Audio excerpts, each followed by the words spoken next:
Hi everybody, Dr. Kaylee here, pelvic floor physical therapist. I'm the owner and founder of the Hope Doctors Pelvic Floor Physical Therapy in Tampa Bay. So make sure you subscribe. By the way, we have so many exciting things. I promise I'm parked in my car. Kids not in the car, but I have so many exciting things coming this year and the next that you want to make sure you subscribe and stay in tune with what's going on. Super excited about this, by the way. But I am in the car because I know we are going through some strength training information. I wanted to go over deadlift. I want to go over squat and go over specific movements. But today something came up that I really feel like is so important. So this is kind of like an improv video, not planned, but doing it anyways, because that's just always how I vibe. I always go with what the world needs most of. So something came up about 5-6 times in the past couple of weeks that really just needs to be talked about. And it's not something that's scary. It's not something that's overwhelming. It's something though that I'm realizing is just misunderstood and something that I think really needs a little more information on, a little bit more credibility. We need to just talk about it.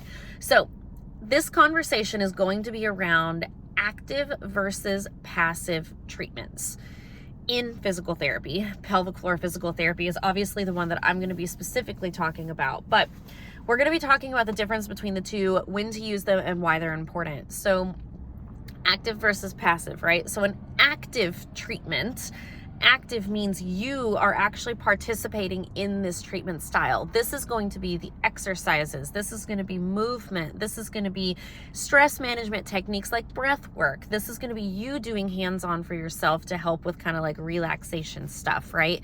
This is where you are an active participant in your treatment, and it requires an active treatment approach. So you are actually doing something to change the outcome.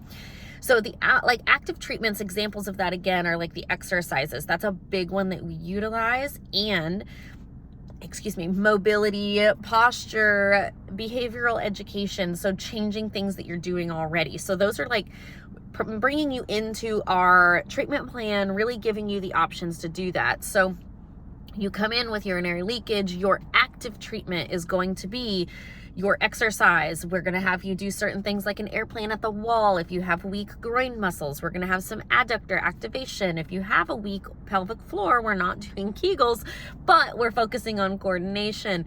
If you have tension in the lower abdomen, we're working on letting go of that. If you need mobility or stretching, those are all active treatments. So that is like the active side of it in the physical therapy world, pelvic floor physical therapy world.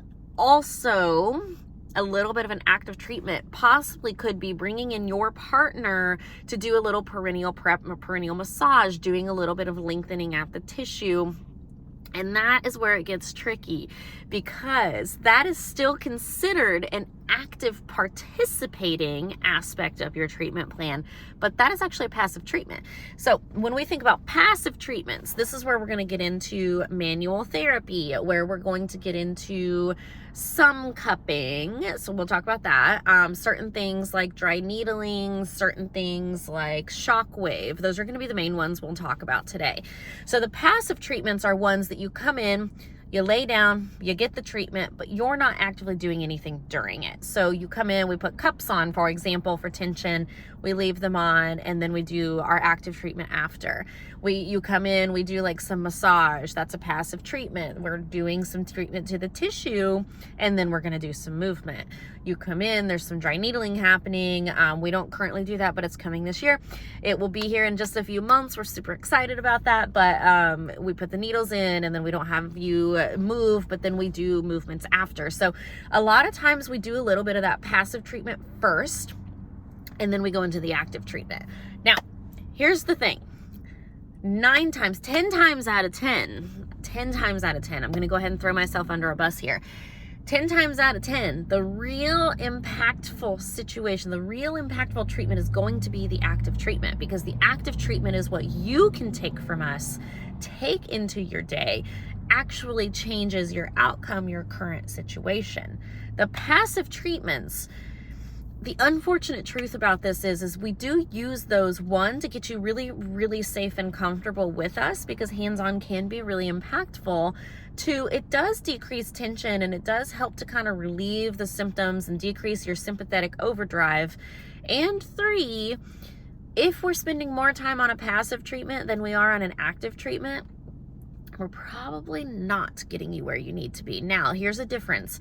If we're doing somatic work, so we're doing a little bit of myofascial release with breath work and teaching you how to do that at home with mobility and certain things like that, that can be kind of in that gray area of active and passive, right? And so that's where it gets really tricky. You just want to make sure you understand why. I always tell clients, ask me why. Why are you doing this? Why did we spend more time on this today than that? Why aren't we doing movement? Why aren't we doing this XYZ? So that we can have these conversations. And so let me lead you into a conversation I had with a client this week. Client calls in and says, hey, I have erectile dysfunction. List all the symptoms that were within that umbrella.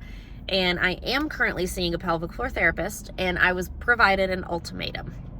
This ultimatum I was provided was I can either come in and do dry needling and shockwave therapy, or I can come in and do hands-on pelvic floor therapy and movement. This was very confusing to me because 1, as a practitioner who owns a business, why not combine the 2? Totally don't understand that. 2, shockwave therapy is very passive. You lay there, they do the shockwave, that's it, that's the treatment. But if you don't follow up with it, if you don't do anything outside of that, if you don't teach them how to stabilize, relax the tissue, learn how to coordinate, do some of that activation, they're not going to be able to maintain symptom relief. Same with dry needling. If we just put needles in, if we just release the tissue and the trigger points, if we only do that, and they never get provided exercises, mobility, stress management, behavioral modifications, they're never going to be able to maintain those symptoms long term. Business-wise, that's probably why they're doing it. It's a money grab. It's the same as that stinking Imcella chair. You sit on a chair, and I'm getting heated, I'm sorry. You sit on a chair and it does like 1,000 Kegels in a certain time. You pay like $3,000 for it. Absolutely absurd. Totally passive treatment. Doesn't teach you anything. Can it help initially? Maybe, but your symptoms are going to come back. So these passive treatments are not getting you to where you need to be. Manual therapy is the tricky one because it can help you get there if it's followed up with stability, exercise, awareness, education, all of those things. But when we're just using a passive treatment, that is literally a temporary relief thing, right? And I think that it needs to be educated that way. I think that it needs to be understood that when you go in for a treatment, Imcella chair, shockwave therapy, dry needling, and that's all you're getting, that there needs to be that conversation of, hey, this is a passive treatment. It may help for a little bit of time. It's not going to solve the problem though, because we need to look at the movement. We need to look at the stability, the coordination, understand what the tissue is fully doing. This is what I think is getting missed in the physical therapy world. There's this big debate on we have to do all the manual therapy, we have to do all the movement, and I personally think there needs to be a balance. They're both really important. Manual therapy does have supportive evidence and research that it can improve certain things, and we need movement to help you keep that long term. So for example, you come in with pelvic pain. If we're doing somatic work and we're doing muscle tissue release and we're doing mobility and stretching and all of that, never following up with movement, are you ever going to get to a place where we're going to maintain that? How do you know when you have no pain how to maintain that? And that's really where the issue comes. Is my goal is always to get you, and my whole practice goal is to get you to a place where you do not need those passive treatments. Or sometimes you do, but you know what to do right after. Like we get a chiropractic adjustment, we go get a dry needling session, or we get some cupping and a massage. And we also know that we've had symptoms in the past and what movements and stability movements we need to do after those passive treatments. It's just somewhere along the line, practitioners, doctors, we've all missed the point, and there's just lack of education around it, right? And so for this particular client, and they directly asked me, does shockwave work? And I said, well, the evidence is there to improve certain types of pelvic pain, certain types of symptoms that you might have, and It is a passive treatment. Will probably provide up front like temporary relief, but I do not believe it will solve the problem long term without understanding your body, without having the proper education, without making the proper lifestyle changes, without movement and education on exercise. Like, if we don't do those things, are we really doing physical therapy? If we're only doing manual therapy and passive treatments and heat packs, hot packs, ESTIM, biofeedback, like whatever else, if we're only doing that, are we actually doing physical therapy?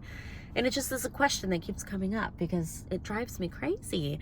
So to give you perspective, the reason that I set things up the way that I do is because movement is medicine. This is what I see truly gets people the lifestyle that they want. People come in to us with varying levels of severity. They have severe symptoms, mild symptoms, whatever, but we always figure out what's best for them. Yes, some of my cases are more manual based, and the goal is always to get them to movement. Or what if they're coming in, they're already doing a ton of movement and they really just need that symptom relief? Then absolutely, we spend a little more time on it, and then we educate them on progression, or we educate them on kind of weaning, or we educate them on other types of options.